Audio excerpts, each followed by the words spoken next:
So you want to start playing JToH, you search up a beginner guide. The only beginner guide is an hour long and has 4 parts to it. So I created this shortened beginner guide for it to be a little quick for new players to learn the game. Or maybe you're just a bored JToH player and you want to watch someone talk about the game. Whatever the case is, here you go. Now before we start off, there are a few things you should know. Jukes Towers of Hell, or JToH as most people call it, is a Roblox obby game in which you have to jump over and complete obstacles to work your way up of what the game calls towers.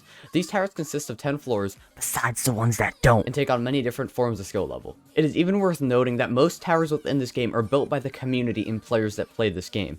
I've even tried my hand at creating some towers. They haven't gone well, but I have tried my hand at creating some. For a Roblox game, its mechanics are actually pretty in-depth, but I'll talk about those later in the video. So first, I should start off explaining what this is. So when you first load into the game, this is the ring select, and this is how you're going to access all the towers in game. Each ring contains a certain amount of towers, and the more towers you beat, the more rings you can unlock. You can see the requirements for entering each ring down here. I'll explain what the difficulty means in a little bit. At the time I'm writing this, there are currently 2 worlds, which you can switch between up here. World 2 contains zones, which are a little bit harder than rings, so I'd recommend you just start in the ring. There are 9 rings currently in game, with ring 9 being the hardest. There are currently 7 zones in game right now. For starters, I'd recommend you enter ring 1, which you can do by pressing the big enter button in the bottom right hand corner. So when you first load into the game, it's going to be kind of overwhelming with how much stuff there is that's presented to you at first. But what you can do, you can either just explore and look for secrets right now, do whatever you want, or what I would recommend is you walk into the place called Towers. You can walk using W, A, S, and D. You can go into first person using scroll wheel, and most importantly, you can press spacebar to jump.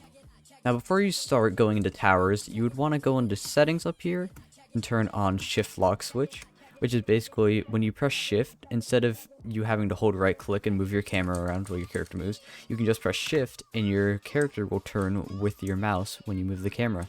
So with shift lock switch, without shift lock switch, you have to hold right click. Most people play in shift lock except in certain situations, but for right now I would start playing in shift lock to get used to it. So walking forward, we can find the first mechanic of this game that you might not understand, which is the difficulty chart. Now you can look here, it explains what it is, but basically what this is, it is how you can tell the difficulty of each towers you're going to play.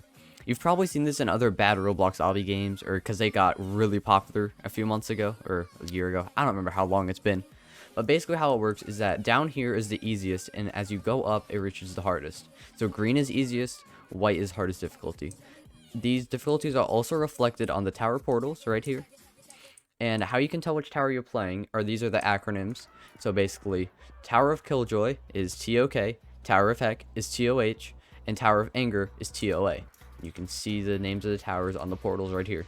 Now, this difficulty chart is important to know purely because you want to know like how you can work your way up. So basically the ideal thing technically for this, if these difficulty chart rankings were 100% accurate, you would want to play TOAST, TOA, TOM, TOK, TOH, TOKY, etc. as you work your way up.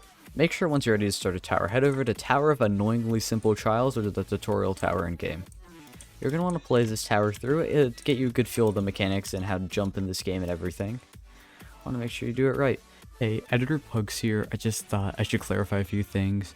Is that Toast is not an easy tower even though it's the tutorial of this game. JToH is not an easy game by any means and is a lot harder than most obbies on Roblox today. If you take a while beating it, and don't beat yourself up over it, it's a pretty hard tower. So yeah, just try to have fun, persevere through it, have that patience.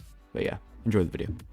There might be a few tricky things in this tower, but there's a good thing to remember that there are no checkpoints in any tower in JToH.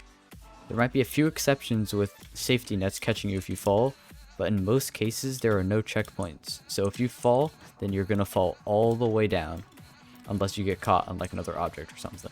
Once you complete a tower, you will get a tower point, and that will be used to track your progress throughout the game and unlock new rings. By now you might be asking what this little menu icon over here does.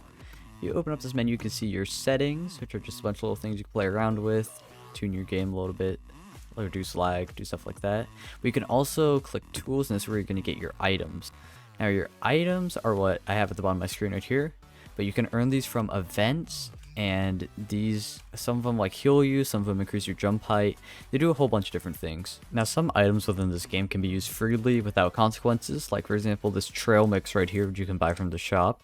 It heals your health if you get low on health within a tower. But other items like this bootleg coil, if you see up top, the moment I put this on, it says use boost items. Boost items are basically the most powerful items in game, but when you use them, you cannot earn a tower point for completing a tower. Now, you can earn these items in many different ways. You can buy them with Robux, you can complete the seasonal events when they're in season, or you can buy them using tickets, and tickets are JToH's currency, and you can earn them through completing the monthly challenges, which can also be found in the menu over here. Click monthly challenges, you can see all the challenges here. They have different skill levels of what they do, or these tickets.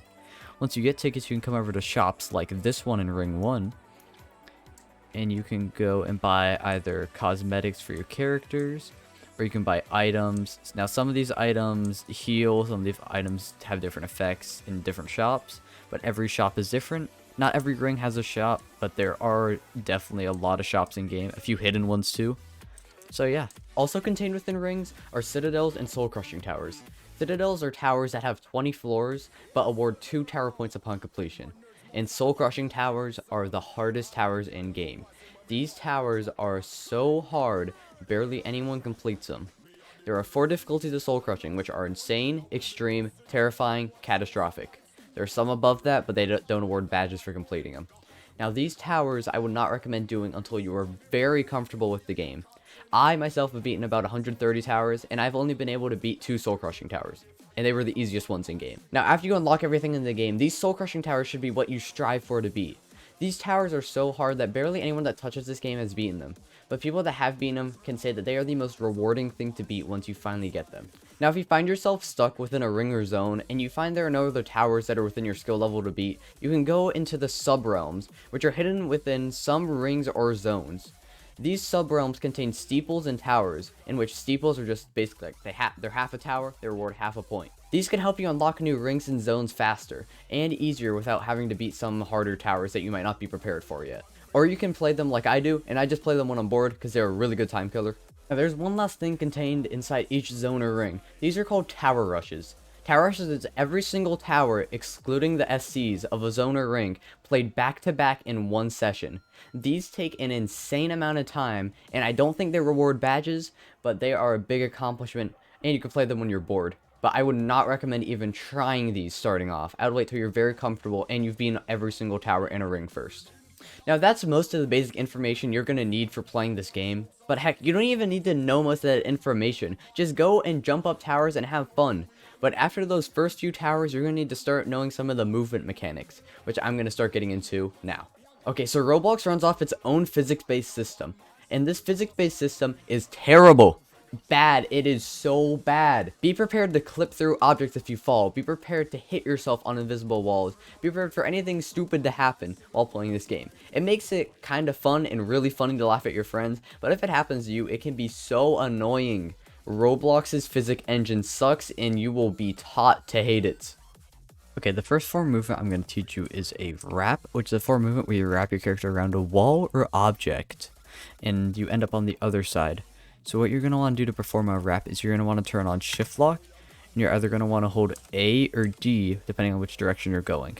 When you do this, you're going to turn your camera in a 180-degree angle, so your character just goes around the wall like that. So again, I am holding D, and then I'm turning my camera in a 180 angle, so my character just faces the wall when I jump over. Now, along the same lines, we have upward wraps, which require you to move upwards to the platform above you. This one's pretty self-explanatory. What you want to do is you just want to hold S to simply walk out of the platform, press jump, and then go forward again. So backwards, jump, and then forwards. So backwards, jump, and forwards. Now moving on to long jumps. Long jumps are just far jumps that seem impossible, but they're actually decently easy to do once you get the hang of them. So all you want to do is just edge your character to the very tip of a platform or the edge of a platform, whatever you want to do, wherever you're standing. You want to go out of shift lock. So you're going to want to hold the direction you're going. So since I want to go to the right, I'm going to be holding D. Then at the very last one, I'm going to press shift lock. What this is going to do is give me a little bit extra distance on my jump. So I'm going to hold D, shift lock. So this time I'm going to go A, shift lock. Or if you get good at it, you can just walk off to the last pixel. Just jump straight across.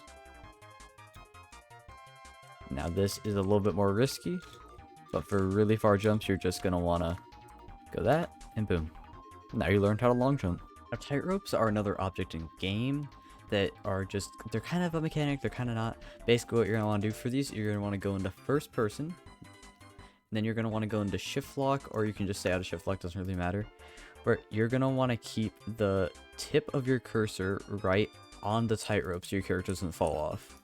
Or you can go into shift lock, and the thing I like to do is I like to make sure that the entire tightrope covers the inside of my crosshair, so I won't fall off. But say I just wanted to cross this normally, it can be a little bit hard for new players because like you fall off. Yeah. But yeah, good way to do this is just to keep the crosshair at the center of the screen and make sure it is on the tightrope and it never leaves. It is a really easy way, and this makes all tightropes very easy to cross.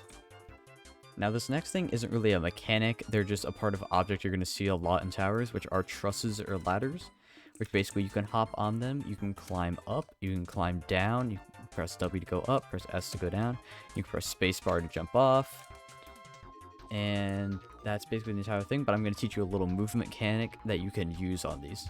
So the last basic movement thing I'm going to be showing off is probably the most complicated. You're going to have to know for some of the easier towers, which are ladder hops. And so what you're going to want to do is you're going to want to hop onto a ladder like this. I'm just going to be showing off in these two. Is what you're going to want to do is you're going to get out of shift lock, turn your camera to at an angle to where you want to go. And what you're going to want to do is you're going to be pressing shift and space at the same time. So what this will do is it will boost your character upwards a little bit, and then you're going to want to hold the direction you're going. So since I want to go forward, I will be holding W. So what I'll be doing, I'll be pressing shift and space at the same time, then pressing W, or then holding W. So, boom. Want to go the other way, then you don't even have to be facing it all the way, so you could be doing a 90-degree angle. So I'm going to be pressing shift and space at the same time, but this time I'm going to be holding A. Oh, overshot a little bit, but I still have a ladder hop. The second way to do this is if you want to do a flick, which is where you bounce up here, then you flick your camera, and then you do a jump at the same time. So flick, flick, flick. And you can just keep going back and forth if you really want to. But I do find this harder than and less consistent than normal ladder hopping, but it is really up to your skill level. Like pro players, I think like to use flicking a lot more, but I prefer to use just a shift and space bar method to go across the ladders. But it is really up to preference. But this will take a bit of time to learn, like all mechanics. This is going to just take practice to learn. Once you do it, it feels really satisfying to do. Those were the basic movement mechanics of the game. And now that I've explained those, you should be set to just go and play the game. The only time you're going to need to learn more stuff is once you get onto the harder towers, because there are a lot of advanced movement mechanics. I mean, pretty advanced stuff that you're going to need to know about Roblox physics for the soul-crushing towers. But for most of the towers in the game, you're not going to need to know that stuff. Just go and have fun, practice, and you'll get better at the game. Now, there's inevitably some stuff I forgot, but if you found this guide helpful in any way and you just enjoyed watching it, then consider subscribing, because I'm trying to reach 1,000 subscribers at the end of the year, and I am gonna work my butts off to achieve that goal. But there is one more thing I should mention. Do you remember how I said this game is powered by its community? Well, most of the community interaction happens on Discord.